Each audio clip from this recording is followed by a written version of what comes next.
burned bright in a denim blue sky. The pineapple yellow houses that tumbled down the hillside and touched the seashore still looked half asleep, with their brightly coloured blinds and curtains drawn as if their eyes were still closed. Some early birds were awake. She could see them out on their balconies eating their breakfasts, but apart from a few stragglers, the beach itself was almost deserted. The view changed every day, but it didn't matter whether it was rainy, misty, windy, or blazing sunshine. It made her smile so much. God, she could look out on it forever. Her commute was another thing that had changed in the last year. 50 minutes and 3 trains to get to her jewellery shop in London, compared to a 10-minute walk along the beach now. Her brother Matthew's death had affected her life so much, and not just because of the gaping hole he had left behind. After relocating to Sandcastle Bay the year before to help her sister Ida with raising Matthew's son, her life had changed beyond recognition.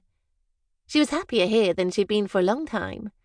Life was slower here, quieter, giving her a peace she never knew she needed growing up in London, and she got to look at this magnificent view every day.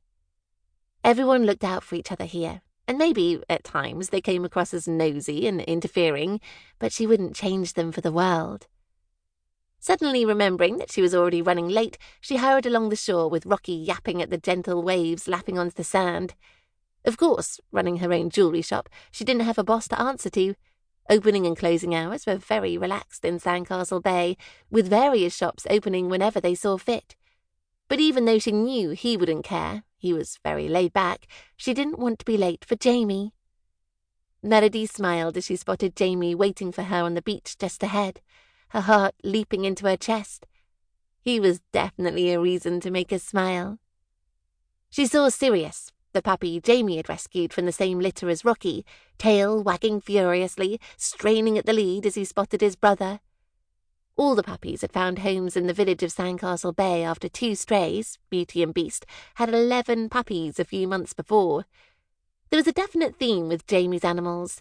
He had 3 other dogs, Harry Potter, Ron Weasley, and Hermione Granger, although he only ever used their full names when they were in trouble, and not forgetting his pet turkey called Dobby, all named after the characters in Jamie's favourite book.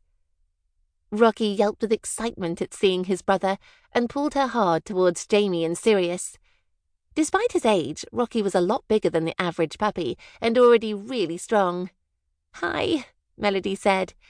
Jamie opened his mouth to speak, but the puppies went into a wild frenzy, as if it hadn't been just a few days since the last time they'd met. Sirius darted round the back of Jamie, and Rocky chased him round the other side, so Melody was yanked hard against Jamie's chest. His hand went to her waist to steady her, his touch making her pulse race. "Hello," Jamie laughed, his grey eyes gentle. Her breath caught in her throat at being this close to him, reminding her of that night over a year before.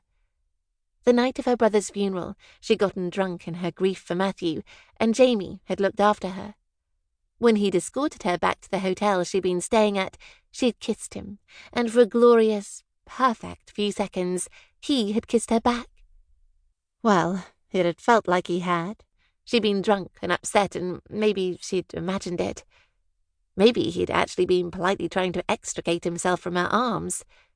There had never been any mention of it since. His lack of response to the kiss felt like a rejection, making her think that any feelings between them had been completely one-sided. When she'd first moved to Sandcastle Bay a few weeks later, it had been embarrassing and awkward between them. But over the last few months, they had grown close as they had raised the puppies together. She felt so comfortable and at ease with him now. Recently, he had grown increasingly tactile too, hugging her, touching her when he was talking. She'd even had a kiss on the cheek from him on Saturday when they'd parted ways for the remainder of the weekend. This affection and their closeness had given her hope that there was something between them that might be more than just friendship. That was the big plan for this morning. She was going to ask him out. She'd come to a decision over the weekend that she wasn't going to pine after him anymore. She'd rehearsed what she was going to say in her head and out loud to Rocky, who had seemed quite receptive to it.